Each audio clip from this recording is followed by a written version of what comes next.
Now, these dopaminergic cells are present in the eye as well.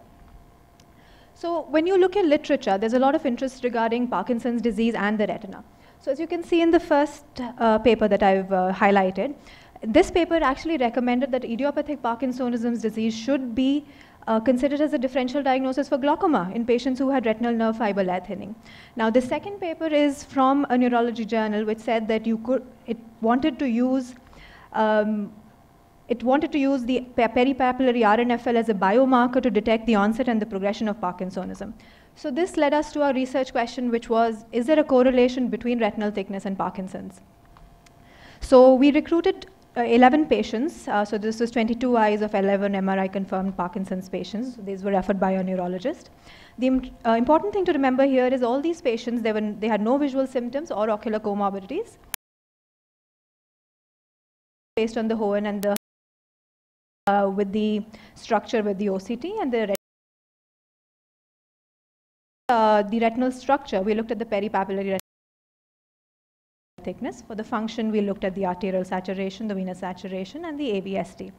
So how did we do the retinal oximetry? So basically, we first start with an oxymap. We take a 570 nanometer red-free image. We mark 2 concentric circles around the optic disc, mask and mark the AV crossings. Then a pseudo-color map is superimposed on it, and the vessel segments are marked. And so these are my results.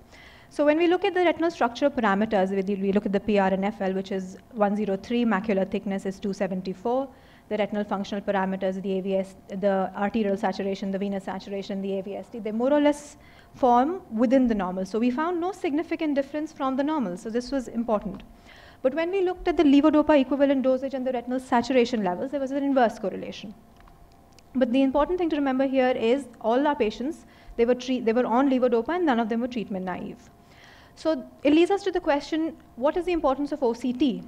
So do we do OCT or do we not do OCT? Now there are papers which say that there are significant differences in macular thickness which were detected on SD-OCT in patients with Parkinsonism.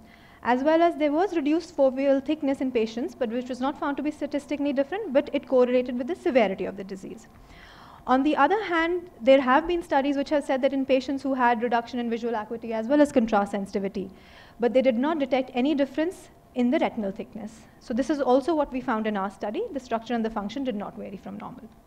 So the limitations of this study were there was no comparative group of patients who were symptomatic. There were no treatment-naive patients, and we did not look at structural vascular imaging like OCT angiography.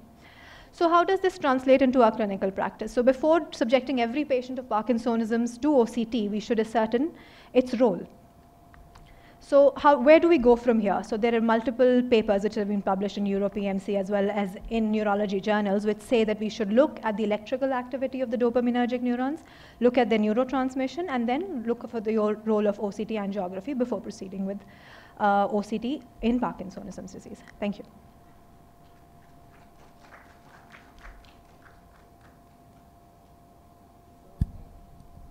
According to your study, what is the inference? Is there any use of doing OCT in Parkinsonism? That's the thing, sir. All my patients were well controlled. So they were not significantly different from normal? From normal. So when we went back and looked at literature, we found one study which said that patients, in patients who had undergone after death, they'd actually gone a histopathological examination of the human brain, and they found that patients who were on levodopa, if they were on levodopa, there were no changes. So that meant the patients who were well controlled, that means they were on levodopa, they were found to be significantly normal. So there were no changes from normal. Okay. Thank you. Thank you. Any questions from the audience? Yes, here's one question. There's one question here. Okay. Do you compare those